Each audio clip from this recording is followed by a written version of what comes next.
Hey guys, my name is Opal, and this is a Sprout's Guide to Final Fantasy XIV.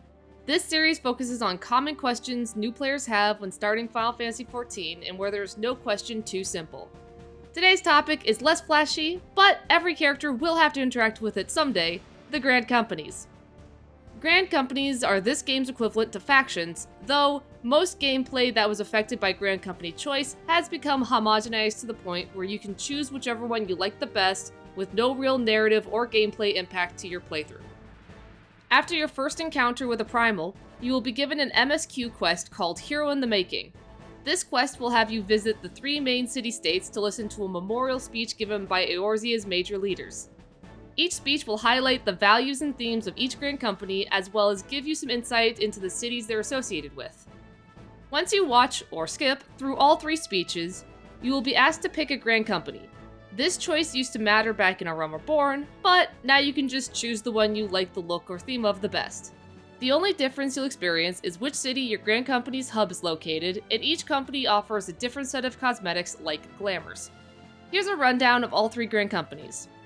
The Order of the Twin Adder operates directly under Gridania's Seed Seers, and the Adders can be identified by their signature yellow uniforms. Their hub, the Adder's Nest, is a short run away from the Gridania Aetheryte Plaza. Their gear tends to be more on the comfortable side, most outfits featuring some sort of feathers or plant life. The Maelstrom is an extension of Limsa Limens's 1st Navy Squadron and sports the color red. The Maelstrom Command is a short run from the Aft Castle Aetheryte Shard, which makes it a very easy hub to travel to, but it is the only hub that requires a loading screen from its city's Aetheryte Plaza.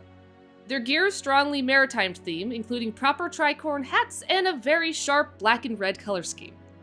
The Immortal Flames serve the city of Ul'dah, and their primary color is black, though they have been associated with the color blue. The Hall of Flames is directly next to the Ul'dah Aetheryte Plaza, making it the easiest hub to get to. Their gear is very militaristic, with face-covering helmets and horned armor pieces.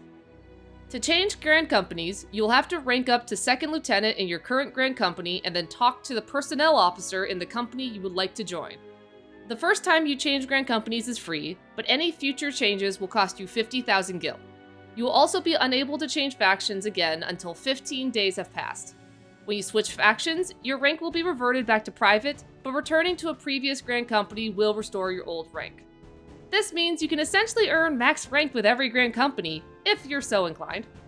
Grand Companies have their own form of currency called Company Seals. These can be earned by doing fates, doing your first leveling roulette of the day or as the role in need, finishing your Grand Company hunting log, doing Grand Company Leves, and turning in Deliveries. Grand Company Leves behave exactly like normal Leves, but you can only accept Grand Company Leves if you are a member of that area's Grand Company. I will be linking a full list of Grand Company Leves in the description, and you can find an explanation of Leves in my leveling video. The Grand Company hunting log is similar to your normal hunting log, but progress is shared between classes. You can check your hunting log with the default key binding H and click on your Grand Company's logo to check what your Grand Company wants you to take down. This does not reset, so once you finish this hunting log, it will stay completed. The most efficient way to farm company seals is through expert deliveries. You will have to be a rank of Sergeant 2nd class or higher to unlock this feature. With this, you can either hand in specific crafted or gathering items listed by personnel officer, or you can hand in any green, blue, or pink rarity pieces of gear. Pretty much, whenever you run a dungeon or pick up a piece of gear you can't use, you can just turn that gear in here for extra seals. You can also run older dungeons unsynced with a high-level character to quickly collect gear if you just want seals fast. If you're looking to farm seals, don't be afraid to greed on anything that drops in dungeons. Once you have a surplus of seals, you can go to your quartermaster to see what you're able to buy with your current rank. As you rank up, the offerings in the shop will increase. Items of note include glamour prisms, dark matter for repairs, loot boxes for minions and mounts, and a wide variety of crafting materials that can be used for still in-demand crafts. To rank up with your Grand Company, talk with your personnel officer and apply for a promotion. They will tell you what is required to advance to the next rank. This entails handing in a large amount of company seals, but sometimes has special requirements such as finishing a certain amount of your Grand Company hunting log or completing certain quests. It's a good idea to work on your promotions as 2 dungeons, the hunt, and the ability to buy player housing are locked behind certain Grand Company ranks. While Grand Companies have been in the game since the release of A Realm Reborn, there are still plenty of reasons you want to give them some attention. Between the cosmetics, complete side forms of content, or access to crafting materials you can sell on the market board for a quick buck, brand companies are very much worth your time. Have any questions or notice something I missed? Let me know in the comments, and I will see you next time. See ya!